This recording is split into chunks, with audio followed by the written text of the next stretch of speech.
Hi, welcome to episode 239 of Invisible Walls here on GameTrailers.com. I'm Marcus Beer, and joining us today, Ryan Stevens. Hello. Michael Damiani. What's up? And the incredibly handsome Daniel Bloodworth. Hey. Okay, before we get cracking on today's show, obviously we want to talk about the fact that this chair is being filled by me, and Shane has left Game Trailers. And we just want to take a second. I mean, Shane was the power behind Invisible Walls, and he was the one who really pushed it and helped it, drove it to become what it is today, for better or for worse, as some people will say. But Shane... Always interesting. Always interesting, always varied. I mean, I will always miss the Barneys that Shane and I had. We had some very interesting discussions over the years. And we just want to give a shout out to him. I mean, everybody here. I mean, he's been a huge part of our lives. He's gone off to do other things. And you can still catch up with him on Twitter. His tag is Dinfire. So make sure you follow me on Twitter, because he's still tweeting like mad about games. He's actually tweeted more in the last 10 days than I've ever seen him do so. And obviously, you can also search out his Tumblr, I think. Yeah, he's a goodbye message and stuff. And you're going to be seeing them around sooner than you think, I'm sure. Yeah, so Shane, we miss you. Thanks for everything. And I'm sure, you'll want the show to go on, and that's what we're going to do. Since launch, we've been receiving many consumer requests for a variety of improvements that they would like to see with Wii U. All right, first up, it was a busy day on Wednesday, one of the biggest days Nintendo's had in a long time, not including console launches, because this Nintendo Direct, didn't suck. It wasn't new DLC for New Super Mario Brothers 2. It was actually, I don't know, I'm going to go out on a limb here and say it was probably Nintendo's biggest news. I mean, obviously launch days are big, but it's like their biggest news day probably since the Wii U was Announced. Well, the announcement was even, remember, kind of like tepidly leaked and stuff like that. This is one of their strongest days in a long time. It's been way better. From my perspective, at least. Yeah, it's been way better than the most of the press conferences over the years. They've certainly come out and delivered what they need to do. I mean, one of the things I've been saying for months, and I think we've all been saying, is that they needed to deliver the games before the new consoles come out. They need to announce that they've got new Mario, Zelda, whatever else is coming, and they seem to have done that. I mean, Mike, what's your take? Honestly, I think the running gag with the Nintendo Directs is always the Nintendo fans would always jump the gun and think that this was going to be a huge announcement. Every single time Nintendo announced one, it's like the laundry list of all that ridiculous shit came out, all the third-party exclusives, like GTA 5 is going to be exclusive to Nintendo, the new Zelda is going to be announced right now, all that crazy stuff always came out, and then this time, people are like, it actually kind of sort of happened. They made it rain, man. They actually did something with it. I mean, I guess there was an inkling because the last time they did a coordinated, anytime they do a coordinated Nintendo Direct where you're watching anywhere in the world, you're watching at the same time as people in Japan, US, Europe, it's a big deal. So I think there was a little bit of inkling. I just did not expect the amount of things to announce and show. The fact that they showed off, the fact that they even mentioned anything specific about Zelda Wii U outside of a major event like GDC or E3, I don't think they've ever done that before. Usually it was GDC or E3 they talked about that. Then actually showing off whatever called Xenoblade 2, whatever it's going to be called, Monolith Soft's new game, actually showing footage of it running. I thought that was like at least a year or something off. Like, but so shocking to see all that. But it's even just the stuff they talked about. I mean, acknowledging more stuff about what Smash Brothers is going to be at E3 in some way, right? Yeah, Mario Kart, Smash Brothers, and Mario 3D. A new 3D Mario. And two of those are going to be playable there, they said. Yeah, I mean, and that's the big thing. I mean, Nintendo are past masters of doing the 3-month, it's like, oh, we're going to announce this, and then it'll be ready in 3 months. Do you foresee that the titles they talked about on Wednesday, we'll play them at E3, and then we will have them in our hands come fall of this year? I think Mario and Mario Kart have a good chance because, I mean, the Mario 3D team, they haven't done anything since Mario 3D Land on the 3DS. So they've had some time to work up things, and I'm sure that, not even that whole Galaxy team was working on that game. Is that EAD? No, it's Tokyo. Tokyo, okay. And then, Mario Kart, they've had plenty of time as well to gear up. So I think both of those games have a pretty good shot of hitting. I don't think Smash Brothers has had as much time because he was working on Kid Icarus, and that's come out more recently. I actually wasn't surprised about Xenoblade because that was a 2010 game in Japan. Those guys had plenty of time to be building a sequel. So that was cool. I thought it was interesting that they acknowledged that, oh, here's the software drought that we said we were going to avoid. We're sorry. So it's kind of no first-party games for 2 months, right? yeah. I mean, it's kind of sad that I mean, what they're counting as a first-party game is Lego City Undercover. Which is it's going to be probably cooler than a lot of people think, but it's not what people are looking forward to, like Pikmin. So I'd like to just jump to a comment that Mike made on Twitter last night, and I responded with, save it from invisible walls. Repeat your comment about Zelda. Okay, so the exact phrasing was, so let me get this straight. The Wind Waker was released 10 years ago, and its visuals caused a controversy. 10 years later, we're doing the same thing, basically. And I didn't get that exactly right, but... Well, the fact that they've announced Wind Waker HHHHD or whatever it is for...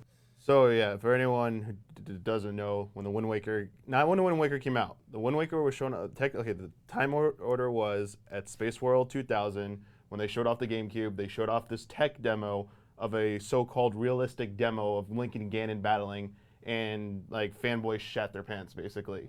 And especially because it was riding on the hype of Ocarina of Time and Majora's Mask and those great N64 Zeldas. A year later, the next Space World, they unveil the game again, and it's this cel-shaded look, and it's a young Link, and it's a drastic 180, and football eyes. a lot of people start freaking out. Kind of like when people were upset about the new Dante. Exact. But amplify it by times 10. Okay. I would say, at least in my personal experience with it. So now we come back and hey, we're re-releasing this game that over the years people have warmed up to it. It's become a very one of the favorites among the fan base and amongst just gamers who like Zelda games in general. And they're kind of watching the thing. It was the announcement of the game, watching the community going nuts that it's HD. Then the screenshots were shown, and that kind of anticipation kind of level out. And then seeing realizing wait, what's this bloom effect? Where'd the cell shading look good go? This is not the same. The anger, it was just the typical, it was the circle was complete. It does look kind of weird though. It does, it looks very it looks different. Like clay. I'm I mean, at this point they should know how touchy Zelda fans are. Maybe they just don't give a shit. Maybe it's whatever, you guys are gonna bitch no matter what we do. Wait till you get it in your hands and play it, then maybe you'll change your mind. They only showed off screenshots, so I want to see it in action before. Yeah. I don't. Those look like, what were they, conceptual shots? I don't even know if they were really direct in-game But footage. it is kind of funny though, because I'd say Wind Waker and Okami are some of the, because of strong art styles, are some of these games that have really stood the test of time. Going back when we were talking about graphics before, those games still look really good. And I mean, I've seen some supposed dolphin shots of Wind Waker back in the day, and that looked great as well. So Yeah, I'm curious if I they think really have that's to my remix. disappointment is that I've always wanted to see another game, possibly even another franchise that looked like Wind Waker, maybe even a Mario game that looked like Wind Waker, because no other game has actually looked like that. There have been a lot of cel shaded and comic shaded type things, but Wind Waker has always kind of been unique. It didn't have those thick black outlines or anything like that. And so I would love to see that kind of style in HD, and what they gave us is this weird, like you're saying, it looks like the little Wind Waker toy that I have, rather than, any frame looking like it could be just a flat painted frame. Can we talk about the new Zelda? Because I mean, that's because that's not it. Some people have gotten a little bit confused and thinking Yeah, I was guilty Because of they that announced at first. 2 Zeldas, the Mario Kart, there's also Yoshi as well, but the new Zelda is... personally. The new Zelda, what do we know about it? I mean, very little. There's a new Zelda. I guess any new news about a new Zelda game always gets blown out of proportion, I think. They showed off the tech demo at last E3 of the more realistic. It's actually the E3 Zelda. before. Was it, what year are we in? Was it Yeah. 2011? We're Yeah. in 2013 Oh yeah, it was in now, 2011. Jeez, oh God, we're getting old. Yes, we are. So basically, I mean... But yeah, to clarify, the news that they said was they said that they want to break from some of the conventions that have been established in the previous Zelda games. They said they would like to. They weren't exactly saying this is what's going to happen, but they did point out 2 points. One, the linear order of dungeons. And if you think back to the older games, especially the original Legend of Zelda, it was almost stumble into go something. yeah, you could stumble into places you weren't supposed to be, or that game, you could beat that game in so many different ways. Like you did not, each dungeon had a chronological order, like 1, 2, 3, 4, 5, 6, 7, 8, and then 9. But you could go completely out of order to get through the game, and that was one of the coolest things about it. And as we've gone through the series has evolved, it's gone away from that direction. Though I would make an argument that Majora's Mask may have had only 4 dungeons, proper dungeons, but the way with that time cycling and the side quest, the job book. Yeah. I mean, there's still kind of that kind of progressive order, but I feel like, I mean, that was, I'm going to say his name wrong. What's the director's name? Oh, Eiji Aonuma. Yeah, Aonuma. but that was his first like real big Zelda role, and I like where he went. And I'm curious. I mean, yeah, I guess people are trying to say it's like they drew the conclusion that they were confirming it's an open world Zelda game, and that terminology kind of, it's to me, it's too ambiguous. Like the people are like thinking it's like Grand Theft Auto now. Grand Theft Zelda. I mean, my impression is more of like Skyrim, because Skyrim, it's sort of the same thing. You have that main quest line, but everything else, it's like up to you as to what you're going to do or not do. Okay, so we're going to wrap it up. I'm going to ask you for a letter grade for Nintendo Direct. Really? Yeah, I'm going to totally surprise everybody because this wasn't planned. Letter grade for Nintendo Direct. Oh, starting with me? Yeah. I'll go with a B+. I think it's pretty cool that they're talking about all these things early, but I'm still in that boat where it feels like anytime there's a new Nintendo console, like you can expect this sequel, and this sequel, and they're still not really producing a lot in the way of internal new franchises. Okay. Mike? Yeah, give it an S rank. Stylish. Stylish, okay. Just because, seeing Monolith Soft's game in action, the Fire Emblem Shin Megami Tensei crossover announcement.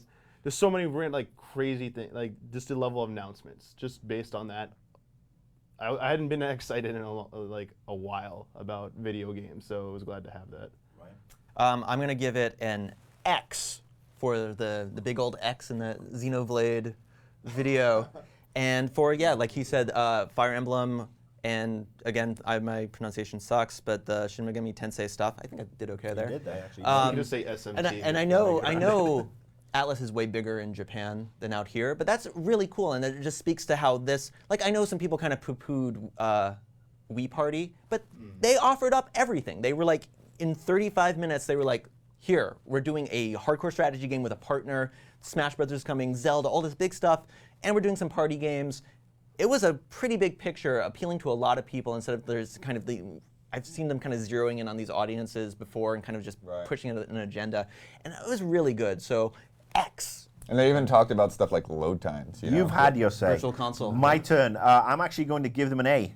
From a PR perspective, I think they nailed it for once, and from a gamer's perspective, they delivered everything. I think we all hoped and more. And there is another Nintendo Direct in a couple of weeks, I think, to talk about the third-party stuff. So the party for Nintendo might just be getting on.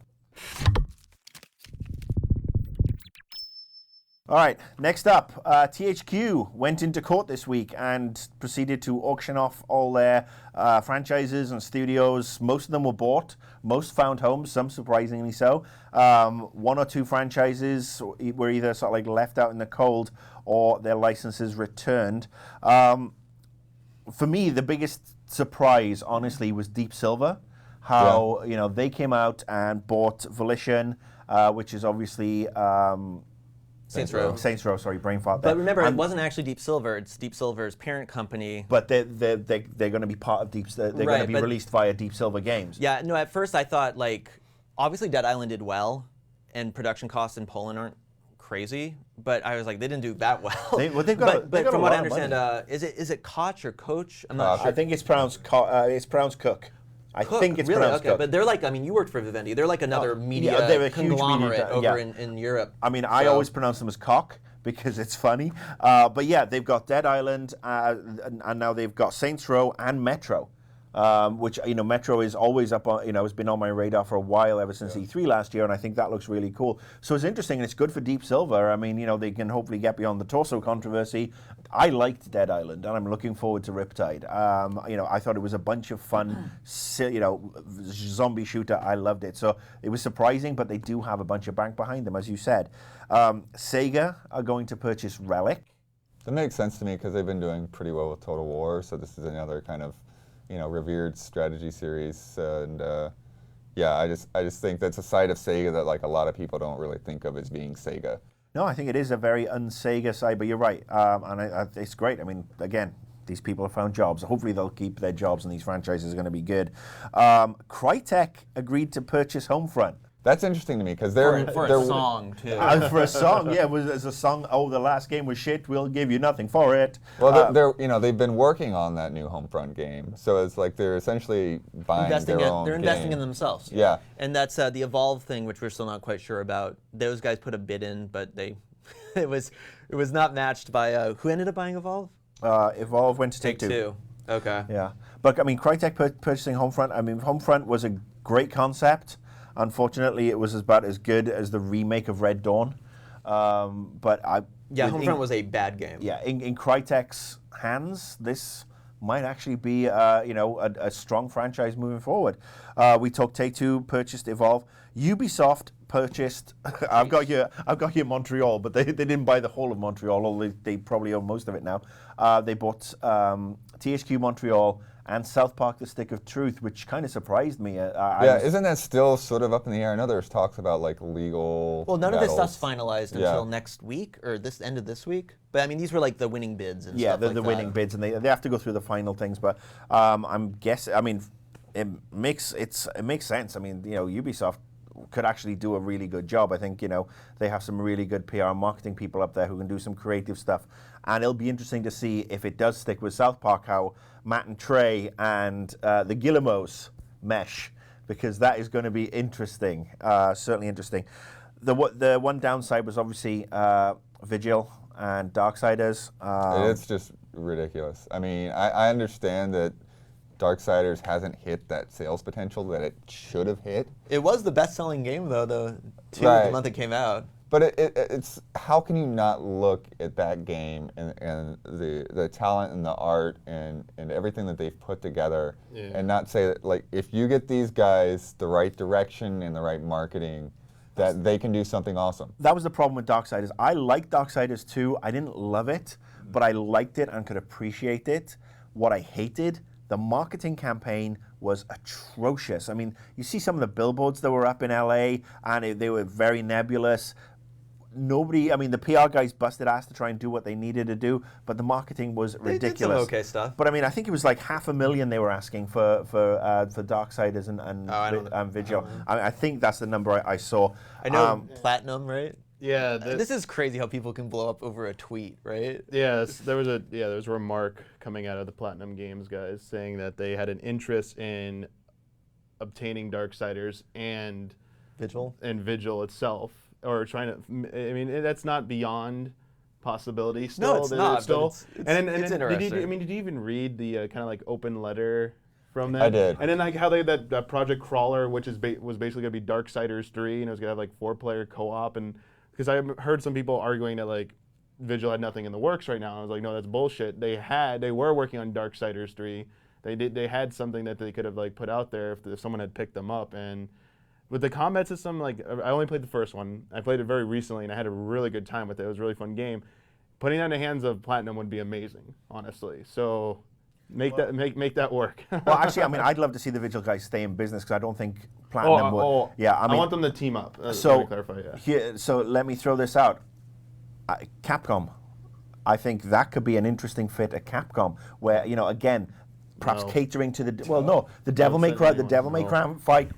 Cry fan base who are upset with the new DMC. This could be something to fill that void, and Capcom do have the money to do it, and they've shown that they're more willing to work with Western studios. So and they can put together a good marketing campaign. I mean, this stuff does sell. So I mean, as much as I ragged on Capcom last year, I liked the DMC reboot, and maybe that could be something that they look. I hope that Vigil, I hope that it does come back from the dead, and I hope those guys get jobs.